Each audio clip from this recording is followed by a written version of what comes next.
खबर है कि वाइट पाइपलाइन में मुनासिब शेयर न मिलने के खिलाफ Karachi oil tankers contractors association की हड़ताल जारी है। हड़ताल के बायस मुल्क भर में तेल की सप्लाई बंद है। तफसील जानते हैं डॉन न्यूज़ के नुमाइंदे शफी बलोच से। जी शफी, बताइएगा हड़ताल खत्म कराने के लिए हुकूमत ने कोई इकदाम किया है अब तक? जी, ऑयल टैंकर्स की नुमाइंदा एसोसिएशन की जानिब से मुल्क भर में ऑयल की सप्लाई जो है वो बंद कर दी गई है और इस हवाले से जो है वो एहतजाजी कैंप भी लगाया गया है। इस वक्त मैं मौजूद हूँ ऑयल टैंकर्स एसोसिएशन के सदर से। आइए इनसे बात करते हैं कि इनके क्या मुतालबात है और इनका ये एहतजाज कब तक जो है वो जारी रहेगा। अस्सलाम वालेकुम, क्या मुतालबात है आपके? सबसे पहले तो हम लोगों का पेपलाइन का शेयर चाहिए। इन लोगों ने हम लोगों से 2.5 करोड़ का एक गाड़ी बनाया और अभी हम लोगों को लोडिंग नहीं दे रहे ना। जब तक हम लोगों को पेपलाइन का शेयर नहीं दिया होगा उसी टाइम तक एहतजाज जारी होगा।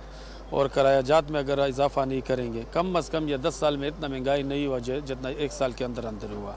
करायाजात में 100% लोकल पे कराया, लॉन्ग रोड का 50%, और इन लोगों ने हम लोगों का 750-800 गाड़ी बंद किया, पुराना गाड़ी, अगर वो उसको खोलने की इजाज़त मांगते हैं। ये सुना आपने, जो है वो इनका कहना है कि इनका एहतजाज जो है वो गैर मुअय्यन मुद्दत तक जारी रहेगा।